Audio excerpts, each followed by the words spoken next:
today with Sal from downtown LA, Nova Art Studio. We're going to be doing an interview and just getting to know him, learn more about him, his career, and his start, and what led him to the great accomplishments that he's made in the industry. So, Sal, thank you for joining us for our interview today and just being a part of Icons. I wanted to jump right in and just hit you with a few questions so everybody can get to know you better. What got you into the industry? What got me, how and when. Thank you guys for having me. Thank you so much for having me today. Um, so what really got me into it was this is gonna be a long answer, so get ready. But it wasn't just a moment in time, it was a series of events. The first one being really coming to America when I was 13. This year is the 20th year since that happened. My family and I moved out here. Um, and that's when I started really cutting hair because I started cutting my own hair, out of like trying to save my parents some money and that part also not wanting to experience uh, the whole idea of like next barbershop sequence, which that's what I got to experience when I was here. And especially at 13, like going through like hormonal changes, not knowing the language, assimilating to the culture, it was a lot. So popping into the barbershop and just feeling like another next had no soul, So I was like, screw this. If anyone's gonna cut my hair, then it'll be myself. And so that's the first time I bought I touched really hair, pair of scissors, clippers, um, and I hadn't stopped ever since. It's funny because a lot of people that we talk with, they have that same idea of, oh, I'm just going to use this. It's a side hustle. I'm going to make a couple of bucks and I'm going to do X, Y, or Z to, make ends meet, do a few things. Uh, Yep, there you go. at what point did you realize, shit, like this is a career. This is what I'm going to do for real. At what point did you realize Hmm. that? Well, it was around age 21. So from the moment 13 to 21, I tell people it was all money. Hair for me was just money, right? Just exactly how you explained it. But I did so many things in between because, again, I really value education. I really valued developing the self. So I did plenty of things from age 13 to 21, from high school, play soccer all 4 years, varsity. I did boxing. I thought of all these, not like, oh, I'm just gonna do them, but I thought of them as like potential careers. Psychology. I thought maybe I'll be a psychotherapist. I really like history, so I thought of being a history major professor. Then graduating, I came back and I coached the soccer team at the high school, and I was also tutoring at the high school for, ironically, like English and everything else. Um, I was also part of the youth ministry at church, so I was always like around like teens and young adults and kind of like coaching them and mentoring them in a way. And so 21 comes around and I'm cutting hair at the barbershop, and I'm actually at this moment I'm going to community college for a clothing and textiles major, which is I want to do fashion. So, I'm doing draping, tailoring, and all the fun clothing stuff. And I'm thinking that's what I'm gonna do. I'm really like set on that. But I'm in my chair one day, and one of the kids or one of the young adults that I was cutting hair for had been one of my students, as well as he was part of the soccer team.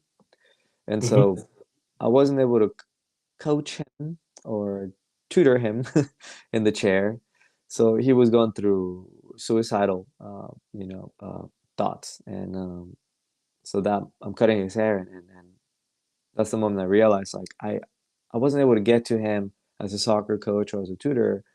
It was actually as a barber, as a hairstylist, that the magic really happened. And that's when it just opened up my eyes of like, dude, everything you've been studying has been to make you a better hairstylist. You know what I mean? Like, even the way with like clothing, I look at hair in a way of like making a drape the head, making drape the person, the whole psychology behind it. I even look at it as a sport, like sometimes I go hard, as you guys know, like in my days, just like I think of it as a competition, So all of this have what I realized at 21 was that it all shaped me to be a better hairstylist. So that's when I made the actual move and went to hair school at 21.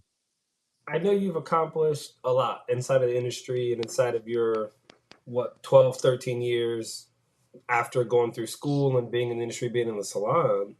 What what would you say is one of your proudest moments throughout your career right now? There was a there's been different levels of it. Like for example, like I think at a deeper level, like opening the salon has been one of my proudest moments because it turned into more like the legacy moment, right? Like I was describing, you guys have heard me actually. From 13 to 21, it was money, right? So my proud moment there was when I was able to buy. My dad was out of work for like about a year, 2008, when the recession hit, and I was working at the barbershop so diligently, killing it, that I made enough money to buy him a used BMW. And that was one of my proudest moments at that time, right? And then 21 to 28 hit, and my focus was fame. I wanted to be famous. And so the proud moment there was being in Taiwan. Kat and I, my wife, went, and she was pregnant, and we're sitting next to a guy.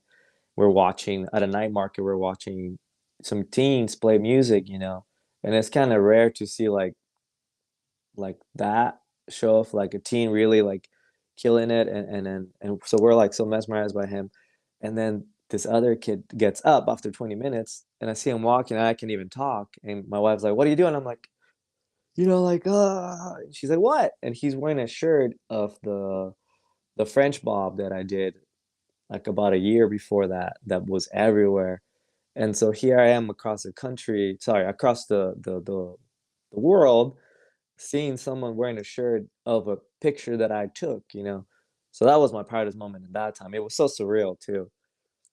Um, and so it fulfilled my fame, right? My fame period. But then 28, when I married my wife, opened the salon came, and so for that was my whole goal for that was legacy. How am I going to build legacy? So opening the salon and having my baby was so like intertwined with legacy. It's all about legacy now. Yeah.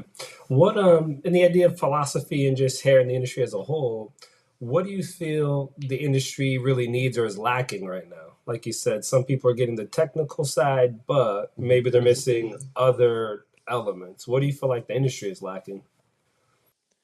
I think that it lacks it lacks vision. Like um I think people focus so much on trends, like, oh, what's the hottest trend? Well, this is what's trendy, and trend can only it's short-lived, so I think when I say vision, I think that the industry lacks a way of creating legacy, like when I first got introduced into really hair and like really exploring, like, okay, hair, how did hair started, right? Like let's talk about culture, let's talk about different like history moments where hair was seen as something deeper than just like uh, um, a trend. So part of my philosophy, it's like really looking down into history and culture, and like how hair has been more like it empowers people deeper than just taking good photos of the person.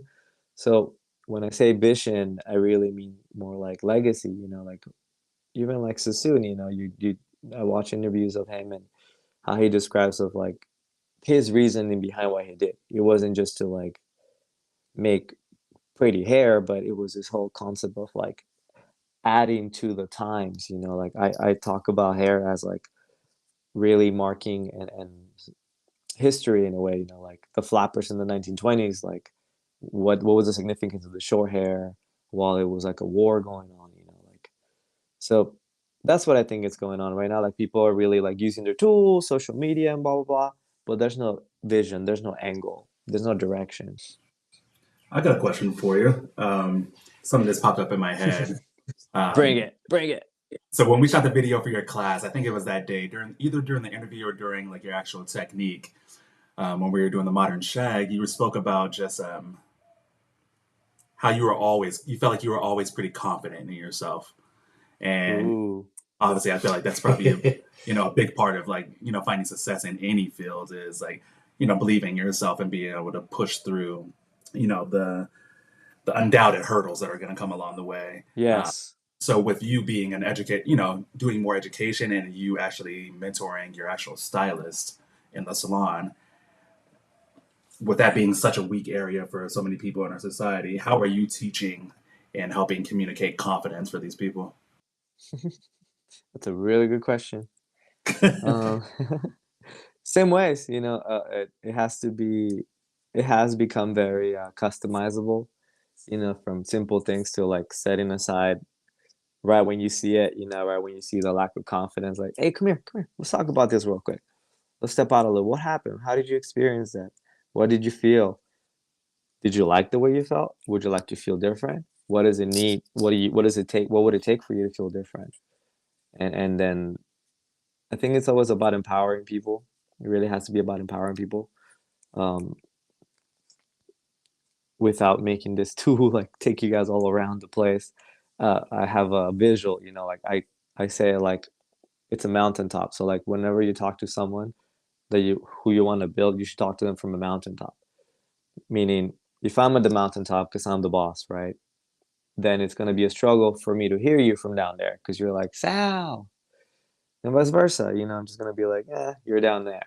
So the whole goal is to bring people to your mountaintop and say let's say the mountains are a bit close to each other but the same height, that way you can hear each other, you know what I mean, like and that's all it is for me, place of empowerment. So I do that for my clients, I do that for my team. If someone's looking at me and they're already feeling a little like doubted on themselves, then I give them a compliment or something to like empower them, or somebody's like up here and they're all really confident, then I tell them to chill out and lower themselves. So it has to be like that. There's a lot of power in that, and really talking to people from this place. Like in Native American culture, they talk a lot about the circle. Like you're never in a line leading someone because you're at the front and you know better. Uh, um, it's always in a circle because in a circle everyone's the same. The young one can have their opinion.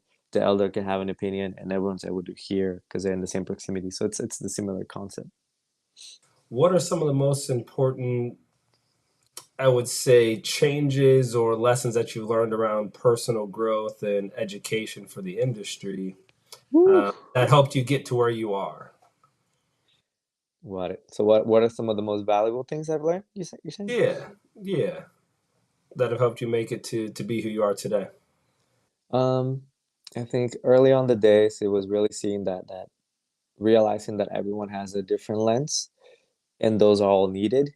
Like uh, I've learned from different people and I've watched different people and they all work different. And instead of being like, your style is not good or yours is great, I thought that everyone had a good thing and a bad thing about themselves. So I would pick on that. So I think that that's really valuable to understand that it's not so much like that's wrong or that's right, but when can this be useful? When can this not be useful? I think that's a really valuable, especially for the people that are just getting started. You know what I mean? Like to not judge things, but understand when to use them. Exactly how we're saying. Like, are you gonna hug or are you gonna punch? You decide when to use your discernment. That's important. And also as I progress now into teaching, I think what I'm really realizing is that different people learn different ways. So and also with that, it's like customizing classes or experiences for different people, but also mm, oh, not being afraid with sharing because you never know what will actually impact someone. You know, it can be when I'm saying something really calm, or it can be when I'm yelling that somebody else is actually taking on that, or it could just be complete silence and I'm showing a technique when people really have an aha moment. So I think being diverse with how you teach it's very important. As far as your career, right, building up again to who you are today, what are some of those investments that you had to make along the way, either into yourself or time investments or even financial investments into training? What type of And investments did you have to make over your career? Whew. I was thinking of that last week. You know, there was an an instance when two of my two of my people at the salon left. You know, and it left a bad impression and a bad taste in my mouth. But it was also like, you know, understanding their own journey and respecting their journey, although I may disagree with it. And it really got me thinking into my investments, you know, like because I felt like the people kind of tapped out, and I was like, man, like I never tapped out, you know. I was talking to a friend recently. He's an MMA fighter, and he was talking to me. He's been working on this business for a while, and it wasn't going the way he wanted to. The investors were like, no, now you're gonna get a less percentage. And I said, what are you gonna do? And he said, I'm gonna keep fighting. He said, that's all I know my whole life. And I was like, damn, you know, because although I'm not a big guy, I don't have cauliflower ears. Like I feel like I've kept fighting my whole life. And when you guys ask about investments, you know, and the reason why I'm telling you all this is because it does feel as though in order to keep yourself growing and expanding, there's always a bit of an investment. You know, it might hurt you. You might feel uncomfortable. You might not want to do it. You're like, I want to keep my gains over here. But the moment you invest a little something, then it comes at you in such a massive form. So my investments through my journey have been intense, you know, from like working insane amount of hours. You know, like I remember it was one time I was assisting in New York with one of my mentors, and we did a 3-day gig, right? So 3 days working. I slept in those 3 days. I slept 7 hours. You know, for me, it wasn't like, oh my God, I didn't get to sleep. For me, it was an investment. I knew that like that was gonna lead into something bigger. You know, like now I'm getting to a point that I'm working 4 days a week, but it's only because I work 7, 6, 5, and now I'm working towards 4. So, you know, it's like no pain, no gain.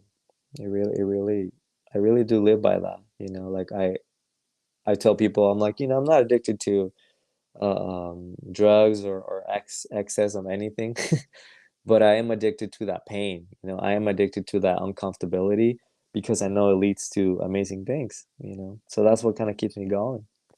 Challenging comes and so I'm like, okay, let's get another one in because that I grew out of that.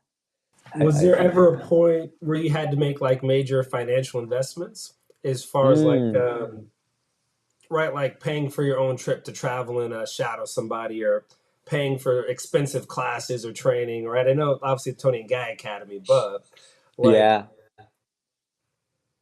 I feel like that's a yeah. hurdle that some people struggle overcoming. But what are some examples where you've had to like, hey, pay your own way or do certain things to pay your dues? Yes. What's so interesting about this is that I again the reason why I told you I've been trying to remember them is because now they're like nothing. I completely forgot them, you know. But when I visit my parents, they tell me like, "Oh, you used to commute." So my parents live about an hour and a half away from LA, and I used to drive there. I did that for about a year and a half to LA to work at my first salon after hair school. I used to drive about an hour and a half there, an hour and a half back just to go assist. And then sometimes, you know, to do hair on the side, to do photo shoots. After working, I do the shoots or drive on my busy days. So that was, I mean, extremely demanding on the body. You know, it was like long work hours and then 3 hours drive every day for about a year and a half. That was, I mean, I mean, I was making, I remember, like basically nothing a day to be an assistant, you know. So like I remember eating a lot of tuna, canned tuna at the house. You know, I had a tiny little apartment the moment that I could, and I never had anything. I mean, I kid you guys not, I still have some of the clothes that I had back then. I call it my very own vintage clothes, you know, like stuff that like little shirts and pants that I wore back from those days because I didn't spend buying expensive things or anything for me. It was all like just survival. So like my gas money, my tuna money, and just working my ass off. You know, that No, was if not the I think one of the biggest investments. no, and And that's I mean, important. oh my god, And Oh, even go ahead. like the amount of times that girlfriends thought I was horrible because I that was an investment too. I it was always like, you're always working, you're always working. It was true. Like, to me, I was set on my goal. I knew what I needed to achieve, and not until I achieved that, I was able to give myself everything else. Like I don't know if you guys know, but I fast a lot. I've been fasting for the past 6 years. I try to fast at least once a month. It doesn't always happen that way, but I go completely without food, only water. So like it's only an example of one way that I fasted. I fasted in many different ways in my life. There's a difference between people that think of it as investment, right? Like, oh, here's $100 for a class. Some people think about it as like, I invested in myself, $100 into myself. People are like, oh, that's a loss. You know what I mean? And a lot of people think from that it's like the lack or abundant mentality, right? So many people are thinking that they're losing stuff. They're completely attached to these things, and they're completely disconnected from the macro. No, that's good though. That's important because I think for a lot of people to see and understand, people see you on Instagram now, right? They see, man, Sal's cool. He's got this beautiful salon. He's got these beautiful clients and models, but they didn't see that Sal had a tuna diet for 2 years. You know what I mean? They didn't see. Yes, yes, They're like, yes. damn, well, why Yep, do I have to drive 2 hours to assist? But they don't know that you did that also for multiple exactly. years, right? They're Yep, sometimes that instant gratification or being able to see it. I think it's easy to lose track of what that person had to do to get from point A to point B. Um, that's it. That's yeah. it.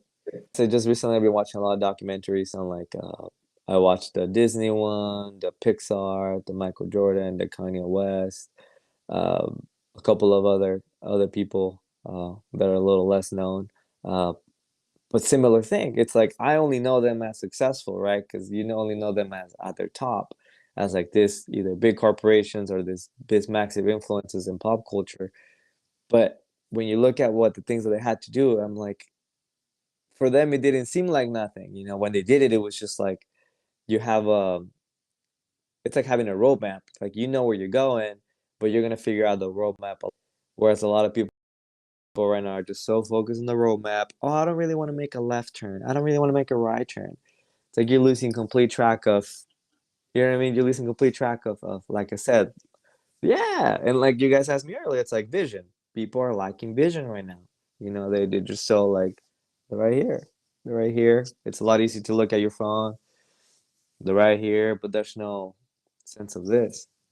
You mentioned legacy, you mentioned vision.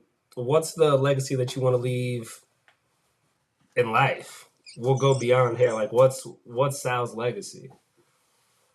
Damn, that's a good question.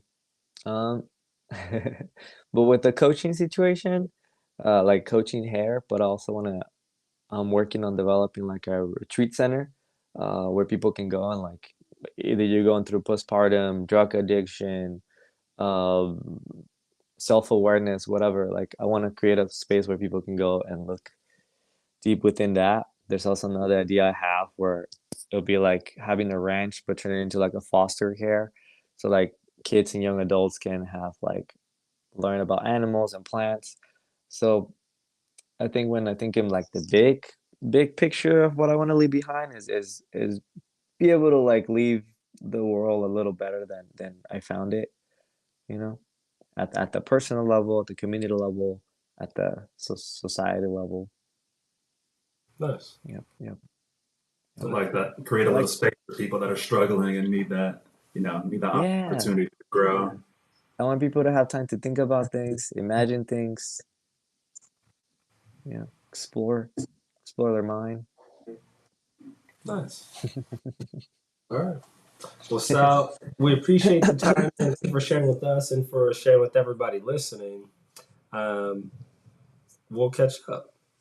We'll be out there. I think one of us will be out there soon. I'll be out there in a couple of months, so Oh, I'll go check out nice, nice. You guys are always welcome, the man. arts in Please, person. thank you guys so much for having me. I really appreciate you both. I appreciate your team.